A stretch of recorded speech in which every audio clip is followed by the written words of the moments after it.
This is the We Get Outdoors 6 in 16 interview series, where we introduce you to some of the world's leading outdoor and adventure gear brands, and more importantly, the brains behind them. Now, this is your chance to get a real behind the scenes look into what's happening currently and in the future for the outdoor brands that you love. And we are joined by a fascinating gentleman with an awesome company, which some might say would question your sanity. But I'm pretty sure Mr. Kevin Yount is going to explain exactly why Appalachian Riverboarding Company is the company for you to go and do something pretty extreme. So 6 questions in under 16 minutes. Kevin, are you ready? Let's do it. Sheesh, the brave man. Hey, there wasn't even hesitation there, was there? There was no moment of panic. It was like, let's get straight into this. So, Kevin, who are you and why should we care? Okay, I'm Kevin Yount, and I'm the owner of Appalachian Riverboard Company. And we basically offer riverboarding, which in a nutshell, it's going head first down a river. It's like whitewater meets bodyboarding. That is a very good way to describe it, and probably puts a bit of fear into people. But also, you can already, when I was watching some of your videos and stuff, the adrenaline was pumping just watching it. So what should our listeners know about Appalachian Riverboard Company? Where we operate, first off, we're in Western North Carolina around Asheville. And the other thing is that riverboarding, it's not as dangerous as you initially see. Now, of course, it's always, it can be as mild or as extreme as the river and rapids that you pick. But, that perception, you're going head first down a river, everybody thinks it's dangerous. But I like to say, if you fall off of a raft, you only have a helmet, a PFD, probably a pair of sandals. And it's going to be a rough, little bumpy ride until you get back in the raft.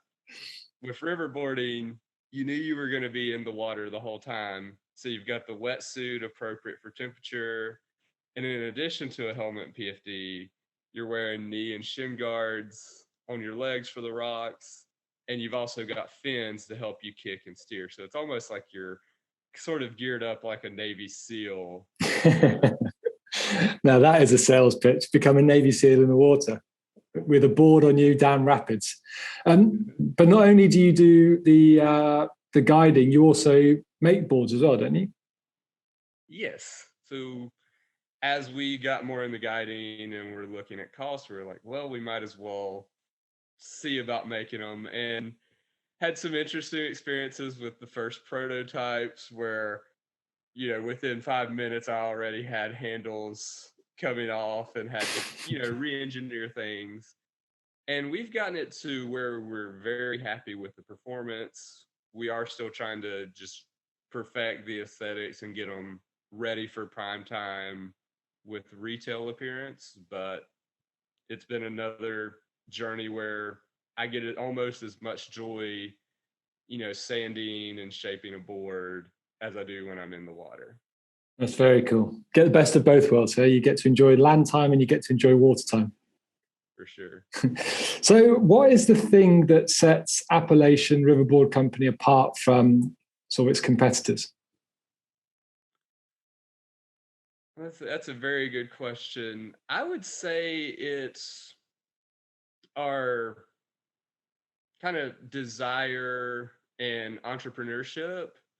For one reason, and the reason I even picked the name Appalachian Riverboard Company as opposed to just tying my name to one local river or anything, is I do have the desire, like I want to not only have a full-time operation, but also have multiple outposts spread throughout the, Appalachian region in the United States.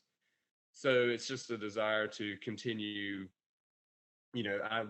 I'm traveling pretty extensively when I'm not doing riverboard trips to get more people interested and informed about what riverboarding is, and always looking to, train guides and help develop other riders so that they can grow in their skills and, progress to what rivers they can do.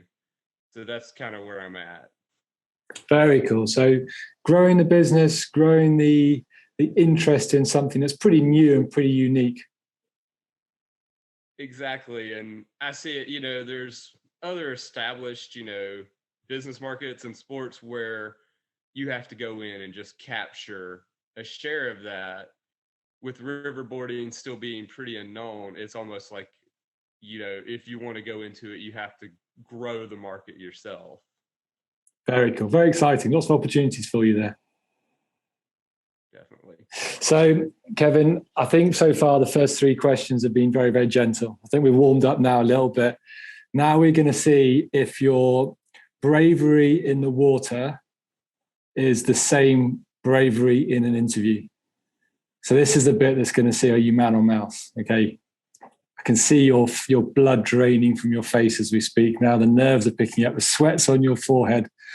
So what is the big secret thing that you are currently working on that your customers are absolutely going to love? What are you willing to reveal to the great wide world about the secret thing you're working on?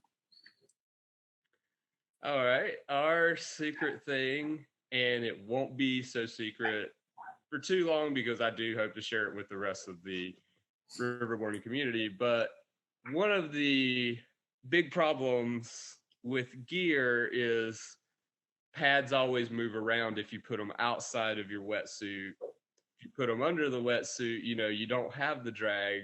You're still protecting your knees and shins, but your wetsuit just, gets shredded eventually from, impact with rocks.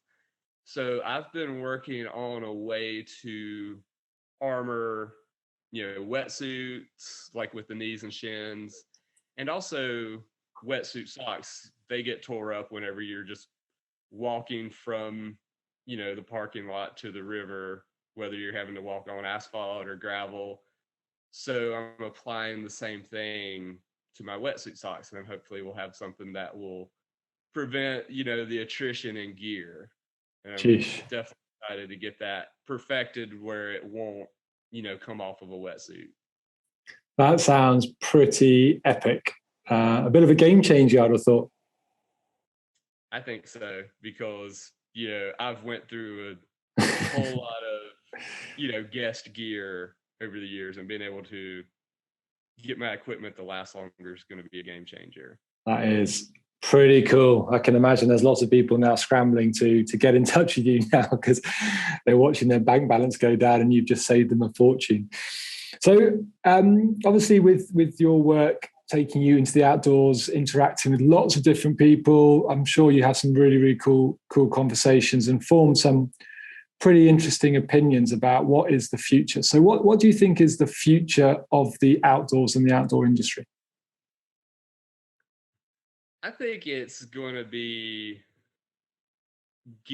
focus on more local spots. While it's always amazing to travel internationally or even, a long distance road trip, I think finding places that people can experience closer to home and do it more often is going to be what gets more people into the outdoors, because there's that appeal. Like, I don't have to, spend a lot of gas or book a hotel necessarily every single time I do it.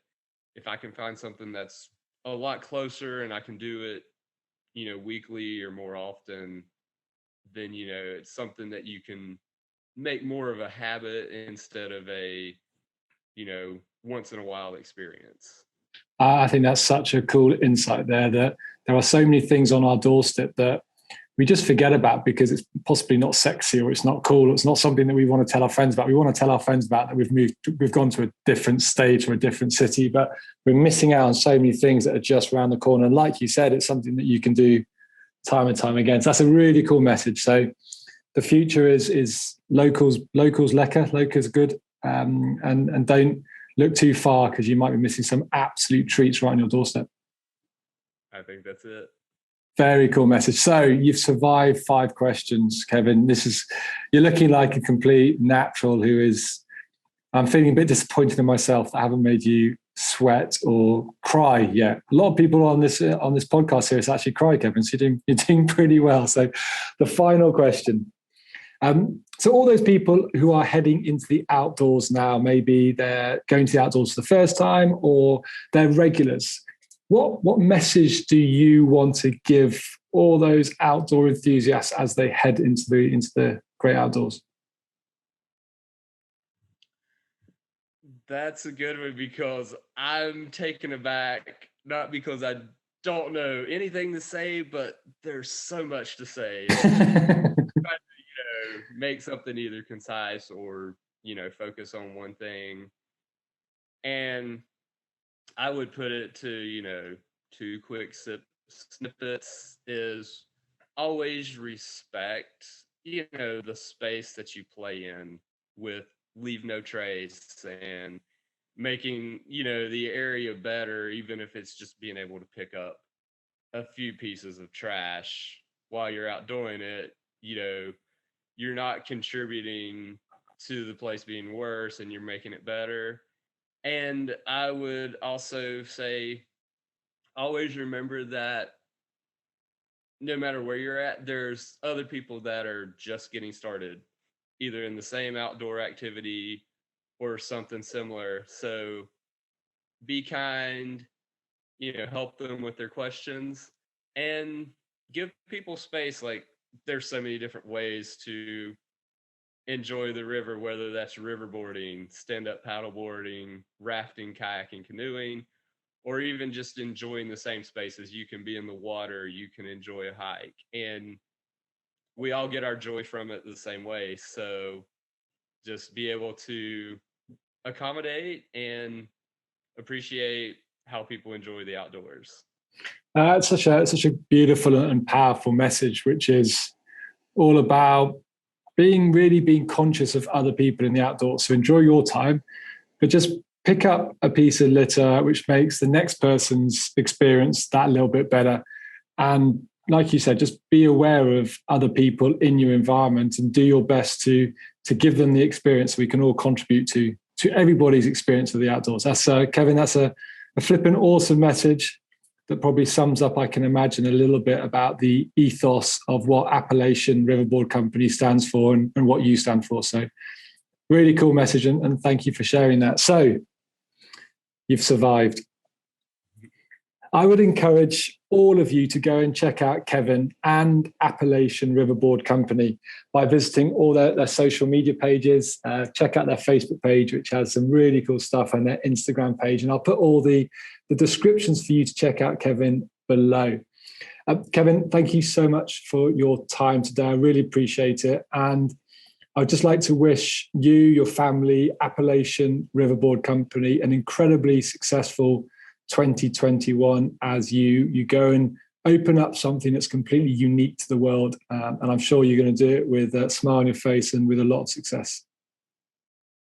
All right. Thank you.